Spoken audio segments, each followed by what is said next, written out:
അസ്സലാമു അലൈക്കും വറഹ്മത്തുള്ളാഹി വബറകാതുഹു. അൽഹംദുലില്ലാഹി വഹദ സ്വലാത്തു വസ്സലാമു അലാ മൻ ലാ നബിയ ബഅദ. അമ്മാ ബഅദ്. ഏറെ സ്നേഹം നിറഞ്ഞ മുഅ്മിനീങ്ങളെ തിൽമീദുകളെ കൃത്യമായി ഖുർആനിൻ്റെ തജ്വീദിൻ്റെ ക്ലാസ്സിലാണ്. അത് പഠിക്കുന്ന ആഗ്രഹത്തോടെയാണ് നമ്മൾ ഇപ്പോൾ നിലനിൽക്കുന്നത്. അത് കൃത്യമായി കൊണ്ടുപോകാൻ, സൂക്ഷ്മതയോടെ കൊണ്ടുപോകാൻ പ്രത്യേകം ശ്രദ്ധിക്കണമെന്ന് ഉണർത്തുകയാണ്. നമ്മൾ കഴിഞ്ഞ പ്രാവശ്യം പറഞ്ഞു നിർത്തിയ ക്ലാസ്സുകൾ അക്ഷരങ്ങളുടെ ഉത്ഭവസ്ഥാനങ്ങളെ സംബന്ധിച്ചൊക്കെയാണ് വിശദീകരിച്ചത്. അതിൻ്റെ ഷഫത്താൻ എന്ന് വരുന്ന, ലിസാൻ എന്ന് വരുന്ന, ജൗഫിൽ നിന്ന് വരുന്ന, ഹൽക്കിൽ നിന്ന് വരുന്ന, ഹൈഷൂമിൽ നിന്ന് വരുന്ന 5 കാര്യങ്ങൾ നാം മനസ്സിലാക്കി. ഇനി നമുക്ക് പഠിക്കാനുള്ള അക്ഷരങ്ങളുടെ വിഭാഗങ്ങളാണ്. അക്ഷരങ്ങളുടെ മഖ്റജുകൾ നാം മനസ്സിലാക്കി, സ്ഥാനങ്ങൾ, പ്രൊനൗൺസിയേഷൻ മനസ്സിലാക്കി. എന്നാൽ ചില അക്ഷരങ്ങൾക്ക് ചില വിഭാഗങ്ങളുണ്ട് എന്നുള്ളത് നമ്മൾ മനസ്സിലാക്കാം. ഏകദേശം 4 വിഭാഗങ്ങളാണ് നമുക്കുള്ളത്. ഒന്ന് ഹുറൂഫുൽ ഹൽഖ്. നമുക്കറിയാം, ഹൽക്കിന്റെ അക്ഷരം നമ്മൾ പഠിച്ചത് തൊണ്ടയിൽ നിന്ന് വരുന്ന ആ അക്ഷരങ്ങൾ. അത് തന്നെയാണ് ഇവിടെ നിലവിൽ ഞാൻ എഴുതിയിട്ടുള്ളത്. ഹംസ, ഹ, അതേപോലെ തന്നെ ഐൻ, ഹ, സെന്ററിൽ നിന്ന് മുകളിൽ നിന്ന് വരുന്നത് ഗൈൻ, ഹ. ഇങ്ങനെയുള്ള 6 അക്ഷരങ്ങൾ ഹുറൂഫിന്റെ ഹൽക്കിന്റെ അക്ഷരങ്ങൾ എന്ന് പറയും. ഹുറൂഫുൽ ഹൽഖ്. ഈ അക്ഷരങ്ങളെ നിങ്ങൾ പ്രത്യേകം ശ്രദ്ധിക്കേണ്ടത്, ഈ അക്ഷരങ്ങൾക്ക് നാം ഏതെങ്കിലും തരത്തിൽ ഒരു അക്ഷരത്തിന് ശേഷമോ അല്ലെങ്കിൽ അതിൻ്റെ മുന്നിലോ ആയിട്ട് വരികയാണെങ്കിൽ ഒരിക്കലും ലയിപ്പിച്ചുകൊണ്ട് ഇത് പാരായണം ചെയ്യരുത് എന്നുള്ളതാണ്. അതിന് ഉദാഹരണം, ഹംസക്ക് ഉദാഹരണം നമുക്ക് കൊടുക്കാം. നമുക്ക് അറിയാവുന്ന അധ്യായങ്ങളിൽ നിന്നുള്ള ഒരുപാട് ഉദാഹരണങ്ങൾ കൊടുക്കാം. ഒന്ന് അംഹിൽഹും റുവൈദ അല്ല, ഈ ഹംസ വന്നു, അതിനുശേഷം മീം വരുന്നു. അപ്പോൾ അംഹിൽഹും, പിന്നെ ഹാ വരുന്നുണ്ട് അല്ലെ, അംഹിൽഹും റുവൈദ. ഇങ്ങനെ പറയുമ്പോൾ ഒരിക്കലും അംഹിൽഹും റുവൈദ അങ്ങനെ രീതിയിൽ പാരായണം ചെയ്യരുത്.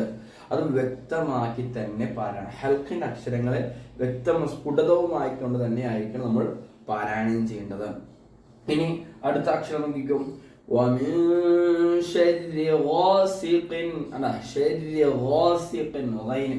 അത് വരുമ്പോൾ നമുക്കറിയാം സൂറത്ത് ഫലത്തിലുള്ള അധ്യായങ്ങൾ, ആയത്തുകളാണ്. ഇനി സൂറത്ത് ഫാത്തിഹയിൽ തന്നെ അൻഅംത അലൈഹിം ആണോ. ഫാത്തിഹയിൽ എങ്ങനെയാണ് ഞാൻ പാരായണം ചെയ്ത് നോക്കി ശ്രദ്ധിച്ചോ. അൻഅംത അല്ല, അൻഅംത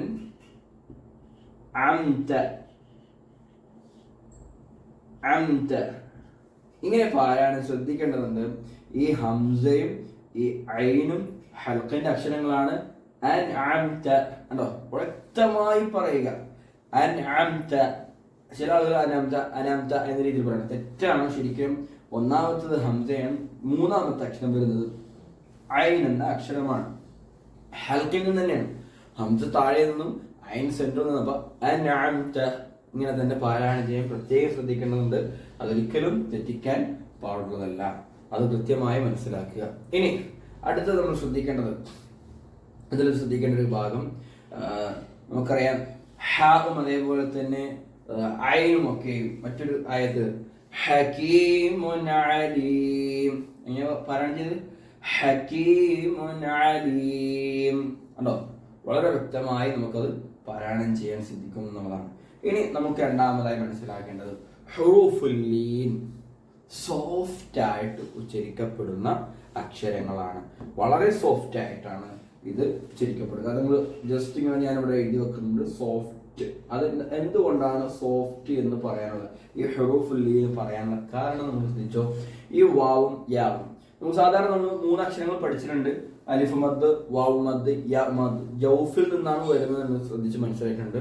പക്ഷേ ആ മദ്ദുകൾക്ക് പുറമെ വാവിനും യാക്കും അതിന്റെ മഖ്റജുകൾ, പ്രൊനൗൺസിയേഷൻസ് ഉണ്ട് എന്നുള്ളത് നമ്മൾ മനസ്സിലാക്കി. വാവ് ചുണ്ടിൽ നിന്നാണ് വരുന്നത്. യാ എന്ന അക്ഷരം അത് നാവിന്റെ ആ ഒരു ഭാഗത്തു നിന്നാണ് വരുന്നത് എന്ന് നാം മനസ്സിലാക്കിയതാണ്. ഓക്കെ, ക്ലിയർ ആയി. അപ്പൊ ഈ അക്ഷരങ്ങൾക്ക് ഏതെങ്കിലും തരത്തില് ഒരു അക്ഷരത്തിന് ശേഷം വരുന്നത് സുക്കൂൻ ചെയ്യപ്പെടുകയാണെങ്കിൽ ആ അക്ഷരങ്ങളെ നിങ്ങൾ വളരെ ലൈറ്റ് സോഫ്റ്റ് ആയ രീതിയിലാണ് പാരായണം ചെയ്യുന്നത്. ഒരു ഉദാഹരണം നമുക്ക് കാണാൻ സാധിക്കും. സൂറത്ത് ഖുറൈശ് തന്നെ നിങ്ങൾ എന്ത് ചെയ്യണം, നിങ്ങളുടെ മുഅല്ലിമുകൾക്ക് ഇത് നിങ്ങൾ പാരായണം ചെയ്ത് കൊടുക്കേണ്ടതുണ്ട്. കാരണം അതിൽ ഒരുപാട് ആയത്തുകളിൽ ഇങ്ങനെ ഈ ഒരു ഹുറൂഫുൽ ലീൻ വരുന്നുണ്ട്. ഒരു ഉദാഹരണം ജൗഫ് അല്ലെ, ജൗഫ് ആണോ? ജൗഫ് എന്ന് വരുമ്പോൾ ഉണ്ടാകുന്ന ആ ഒരു ലൈറ്റ്, ജൗഫ്, ബൈത്ത്, ഖൗഫ്, ഇങ്ങനെ ലൈറ്റ് ആയിട്ട് രീതിയിലാണ് അത് പാരായണം ചെയ്യപ്പെടുന്നത്. അതുകൊണ്ട് തന്നെ ഈ അക്ഷരങ്ങൾ ഹുറൂഫുൽ ലീൻ എന്ന രീതിയിൽ, ഏതൊക്കെ അക്ഷരങ്ങളാണ്? ഈ വാവും യാവും എന്ന 2 അക്ഷരങ്ങൾ ഹുറൂഫുൽ ലീൻ എന്ന് പറയപ്പെടുന്നത്. എപ്പോഴാണ് ആ അക്ഷരങ്ങൾക്ക് സുക്കൂൻ ചെയ്യപ്പെടുകയും മുമ്പുള്ള അക്ഷരങ്ങൾക്ക് ഫതഹോ അല്ലെങ്കിൽ ദമ്മോ നൽകപ്പെടുമ്പോൾ ഉണ്ടാകുന്ന പാരായണമാണ് എന്നുള്ളത് മനസ്സിലാക്കുക എന്നുള്ളതാണ്. ആ ഒരു അക്ഷരങ്ങൾക്ക് സൂറത്ത് ഖുറൈശിൽ ഒരുപാട് ആയത്തുകൾ, ഖുറൈശ് ആ റാഇന് തന്നെ ഖുറൈ, റാ വന്നു, പിന്നീട് യാന് സുക്കൂൻ, അപ്പോൾ ഖുറൈശ്. ഇങ്ങനെ ലൈറ്റായ രീതിയിലാണ് ആ അക്ഷരങ്ങൾ ഉപയോഗിക്കപ്പെടുക എന്നുള്ളത് മനസ്സിലാക്കുക.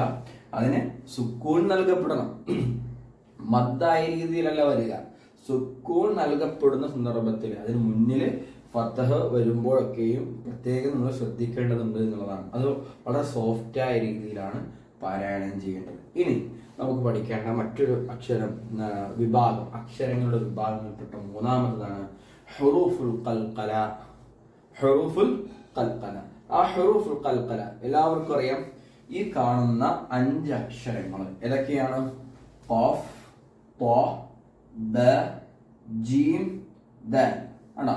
ഖാഫ് നാവിന്റെ ലിസാനാണ്, നമ്മൾ പഠിച്ചിട്ടുണ്ട്. മഖ്റജ് ഏറ്റവും മുകളിൽ നിന്ന് വരും, നാവിന്റെ ഏറ്റവും മുകളിൽ നിന്ന് വരികയാണ്. ത്വ അത് നാവിന്റെ താഴത്തെ രീതിയിൽ, അതിന്റെ ആ ഒരു ഭാഗം ഞാൻ ഒരിക്കൽ കാണിച്ചിരുന്ന വീഡിയോ നിങ്ങൾ കണ്ടു കഴിഞ്ഞാൽ നിങ്ങൾക്ക് കാണാൻ സാധിക്കും. ബ ചുണ്ടിൽ നിന്ന് വരുന്ന അക്ഷരമാണ്. ജീം നാവിന്റെ സെന്റർ ഭാഗത്ത് നിന്ന് വരുന്ന അക്ഷരമാണ്. ദാൽ ഈ ത്വാഇന്റെയും ദാൽ എന്നുള്ളത് ഒരേ സ്ഥലത്ത് നിന്നാണ് വരുന്നത്, വ്യത്യാസങ്ങൾ ഉണ്ടെന്ന് മാത്രമേ ഉള്ളൂ. അപ്പൊ ഈ 5 അക്ഷരങ്ങൾക്ക് സുക്കൂൻ ചെയ്യപ്പെടുന്ന സാഹചര്യം, സുക്കൂൻ ചെയ്യപ്പെടുമ്പോൾ നിങ്ങൾ പ്രത്യേകം മനസ്സിലാക്കേണ്ട ഹുറൂഫുൽ ഖൽഖല എന്നതിനെ പറയുക. അതിന് നമ്മൾ ഒരു വാക്ക് പറയാറുണ്ട്, കുത്തുബ് ജദ് എന്ന് പറയാറുണ്ട്. എന്ത്? കുത്തുബ് ജദ് അങ്ങനെ എഴുതാറുണ്ട്. അത് ജസ്റ്റ് ഇവിടെ ഞാൻ ഇങ്ങനെ എഴുതി കാണിച്ചു തരാം. ജദ് ഇങ്ങനെ അത് പറയാറുണ്ട്.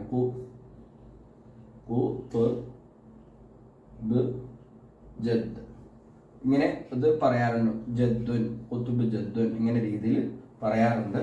അതിന്റെ പഠിക്കുന്നതിന് വേണ്ടി ഒരു സൂചകം നൽകുന്നു എന്ന് മാത്രമുള്ള കുത്തുബ് ജദ് എന്ന് പറയാറുണ്ട്.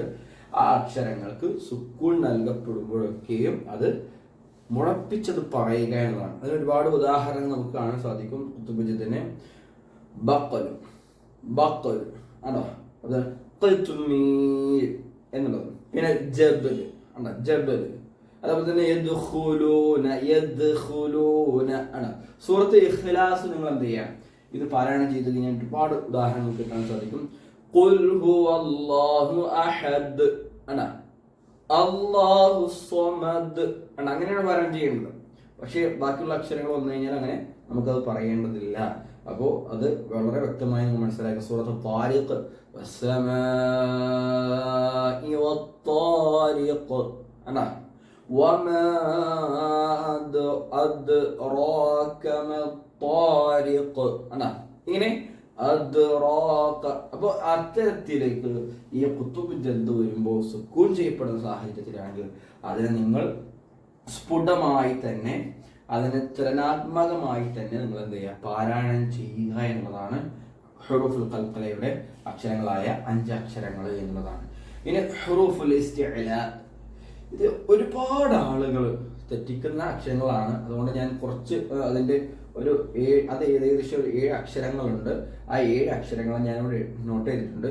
ആ 7 അക്ഷരങ്ങൾ നമ്മൾ വേണം സൂചകമായിട്ട് പറയുന്നതിന് വേണ്ടി ഹുസ്വ ലഗത്തിൻ ഖത്ത് എന്ന് പറയാറുണ്ട്.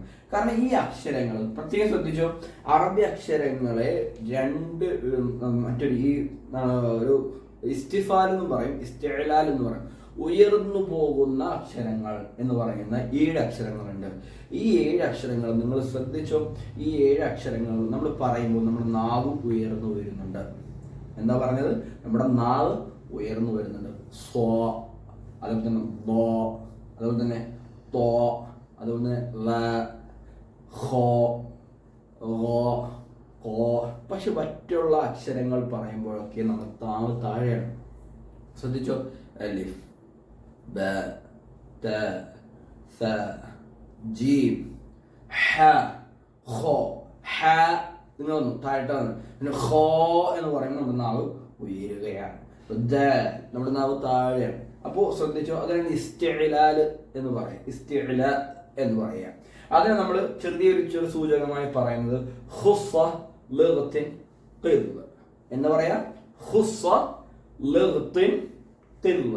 അപ്പോൾ നിങ്ങൾ ശ്രദ്ധിക്കേണ്ടതുണ്ട്, ഈ അക്ഷരങ്ങൾ നിങ്ങൾ ഉയർന്നു പറയുന്ന ഇസ്തിഅ്ലാഇന്റെ അക്ഷരങ്ങളാണ്.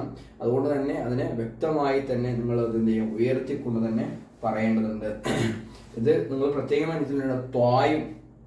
ത്വാ എന്ന അക്ഷരവും ത എന്ന അക്ഷരവും രണ്ടും ഒരേ പ്രൊനൗൺസിയേഷൻ മഖ്റജിന്റെ സ്ഥലങ്ങളാണ്. പക്ഷേ ഈ ത്വാ പറയുമ്പോൾ നമ്മുടെ നാവ് ഉയർന്നു വരുന്നത് ഇസ്തിഅ്ല ആണ്.